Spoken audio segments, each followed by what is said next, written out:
19 ਸਾਲ ਦਾ ਸੀ, ਚੰਗਾ ਖਿਡਾਰੀ ਸੀ, ਪਰ ਨਸ਼ਾ ਜਿੱਤ ਗਿਆ। ਤਰਸੇਮ ਸਿਆਂ ਇਹ ਸੱਗ ਦਾ ਸੇਕ ਤਾਂ ਘਰ ਘਰ ਪਹੁੰਚਿਆ, ਪਰ ਬਸ ਹੁਣ ਹੋਰ ਨਹੀਂ। ਪੰਜਾਬ ਸਰਕਾਰ ਨੇ ਨਸ਼ਿਆਂ ਦੇ ਵਿਰੁੱਧ ਇੱਕ ਸਖਤ ਮੁਹਿੰਮ ਚਲਾਈ ਹੈ ਤੇ ਅਸੀਂ ਸਾਰਿਆਂ ਨੇ ਇਹਨਾਂ ਦਾ ਸਾਥ ਦੇਣਾ ਕਿ ਅੱਜ ਤੋਂ ਬਾਅਦ ਨਾ ਇਸ ਪਿੰਡ ਵਿੱਚ ਨਸ਼ਾ ਵਿਕੂਗਾ ਤੇ ਨਾ ਹੀ ਕਿਸੇ ਨਸ਼ਾ ਵੇਚਣ ਵਾਲੇ ਨੂੰ ਇੱਥੇ ਵੜਨ ਦਿੱਤਾ ਜਾਊ। ਜਿਹੜੇ ਨਸ਼ੇ ਵਿੱਚ ਫਸੇ ਹੋਏ ਨੇ ਉਹਨਾਂ ਨੂੰ ਨਸ਼ਾ ਮੁਕਤੀ ਕੇਂਦਰ ਵਿੱਚ ਭਰਤੀ ਕਰਾਵਾਂਗੇ। ਕੋਈ ਵੀ ਨਸ਼ਾ ਤਸਕਰ ਦੀ ਜ਼ਮਾਨਤ ਨਹੀਂ ਕਰਾਏਗਾ। ਵਾਅਦਾ ਕਰੋ, ਅਸੀਂ ਆਪਣੇ ਪਿੰਡ ਨੂੰ, ਆਪਣੇ ਪੰਜਾਬ ਨੂੰ ਨਸ਼ਾ ਮੁਕਤ ਕਰਕੇ ਰਹਾਂਗੇ।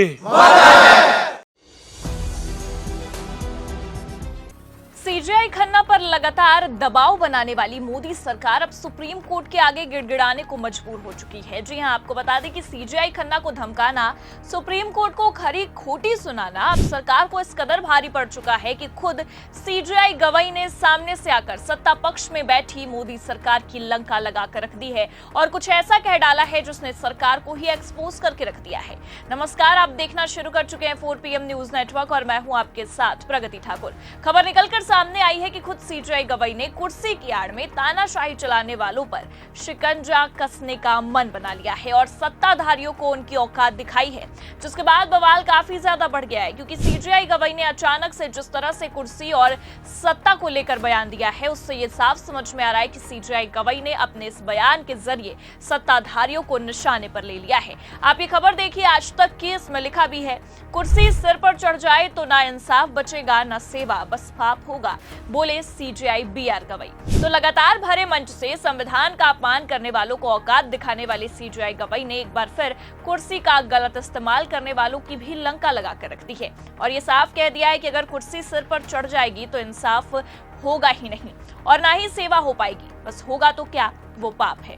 और कहीं ना कहीं सीजीआई गवाई की इन बातों पर गौर करें तो ये साफ दिखाई दे रहा है कि सीजीआई गवाई अपने इस बयान से सत्ताधारी हर एक व्यक्ति, यहाँ तक कि राजनीतिक दलों को भी निशाने पर ले रहे हैं। खबर देखिए आगे, इसमें लिखा भी है, चीफ जस्टिस गवाई ने अपने संबोधन में कहा, ये कुर्सी जनता की सेवा के लिए है, ना कि घमंड करने के लिए। कुर्सी अगर सिर पर चढ़ जाए तो ये सेवा नहीं बल्कि पाप बन जाता है।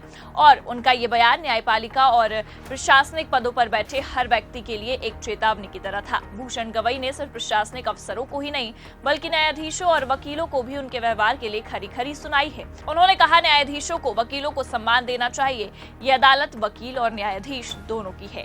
हालांकि आपको बता दें कि सीजीआई गवाई ने जिस लहजे में ये बात रखी, वो ये साफ दिखा रही है कि सीजीआई गवाई मोदी सरकार को भी कहीं न कहीं टारगेट कर रहे हैं। क्योंकि ये तो आप भी जानते हैं कि सत्ताधारी पार्टी पर कई बार ये आरोप लग चुके हैं कि वो सत्ता का, कुर्सी का गलत इस्तेमाल करती है। विपक्ष ने तो कई बार सरकार पर सवाल तक दागे हैं और केवल सवाल ही नहीं बल्कि आरोप तक लगाए हैं कि सत्ता पक्ष अपनी पद का गलत इस्तेमाल करती है। और कहीं ना कहीं सीजीआई गवाई के इस बयान को भी मोदी सरकार पर ही निशाना समझा जा रहा है। हालांकि सीजीआई ने किसी का नाम लेकर या फिर राजनीतिक पार्टी का उल्लेख करते हुए ये बयान नहीं दिया, लेकिन जिस तरह से पिछले कुछ समय से सीजीआई गवाई मोदी सरकार को टारगेट कर रहे हैं, उससे ये साफ समझ में आ रहा है कि विपक्ष की ही तरह सीजीआई ने भी सरकार के रवैये पर आपत्ति जताना अब शुरू कर दिया है। क्योंकि आपको बता दें कि इस बयान से पहले भी संविधान को लेकर कई दफा सीजीआई गवाई ने सरकार को टारगेट किया है। कई दफा तो भरे मंच से ही सीजीआई गवाई ने संविधान का विरोध करने वालों को निशाने पर लिया है। आप दैनिक भास्कर की ये खबर देखिए, इसमें साफ लिखा है, सीजीआई बोले, संसद नहीं, संविधान सबसे ऊपर, लोकतंत्र के तीनों हिस्से इसके अधीन, संसद के पास संशोधन की शक्ति लेकिन मूल ढांचा नहीं बदल सकती। आगे खबर में लिखा है, भारत के मुख्य न्यायाधीश BR गवाई ने यह कहा है कि भारत का संविधान सबसे ऊपर है। हमारे लोकतंत्र के तीनों अंग, न्यायपालिका, कार्यपालिका और विधायिका, संविधान के अधीन ही काम करते हैं। सीजीआई गवाई ने कहा कि कुछ लोग कहते हैं कि संसद सर्वोच्च है, लेकिन मेरी राय में संविधान ही सर्वोपरि है। तो हमेशा से जो सरकार खुद को संविधान के ऊपर समझती थी, न्यायपालिका को ही निशाने पर लिया करती थी, आज खुद सीजीआई गवाई ने सरकार को निशाने पर ले लिया है और ये साफ कर दिया है कि जो लोग संसद ही सर्वोपरि का नारा लगाते हैं, उन्हें मैं ये साफ कहना चाहता हूं कि संविधान से बढ़कर कुछ नहीं है। तो पहले तो सीजीआई गवाई ने संविधान का अपमान करने वालों को संविधान से चलना सिखाया और अब खबर ये सामने आती है कि खुद सीजीआई गवाई ने सत्ता का गलत इस्तेमाल, कुर्सी का गलत इस्तेमाल और फायदा उठाने वालों को नसीहत दे डाली है। दरअसल आपको बता दें कि सीजेआई भूषण गवई ने शुक्रवार को महाराष्ट्र के दरियापुर अमरावती में न्यायालय की नवनिर्मित भव्य इमारत के उद्घाटन समारोह में शिरकत किया था। उन्होंने न्यायपालिका, प्रशासन और अधिवक्ता समुदाय को एक बेहद सख्त लेकिन मूल्यवान संदेश दिया। तभी चीफ जस्टिस ने यह साफ कर दिया कि कुर्सी जनता की सेवा के लिए दी जाती है, ना कि आपको घमंड करने के लिए। हालांकि आपको बता दें कि इस कार्यक्रम में सीजेआई भूषण गवई ने इस बात पर बार-बार जोर दिया कि कोई भी कुर्सी हो, वो जिलाधिकारी की हो, पुलिस अधीक्षक की हो, न्यायाधीश की हो या फिर सत्ता में बैठे सरकार के किसी भी नेता की हो, सिर्फ और सिर्फ जन सेवा का ही माध्यम है, ना कि घमंड करने का एक जरिया।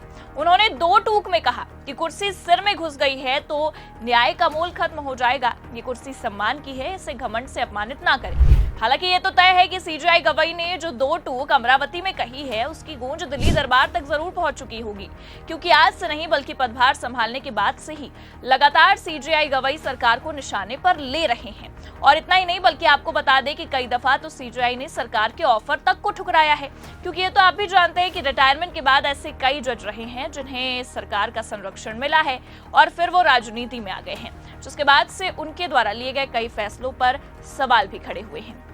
लेकिन सीजेआई गवई ने एक बार फिर सरकार के प्रधानमंत्री मोदी के ऑफर को ठुकरा दिया है और ये साफ कर दिया है कि शुरुआती दिन से जैसे वो सरकार की बैंड बजाते आए हैं, ठीक आगे भी वैसा ही करेंगे। खबर देखिए आप, इसमें लिखा भी है, रिटायरमेंट के बाद गांव में बिताऊंगा समय, नहीं लूंगा कोई पद, सीजेआई बीआर गवई।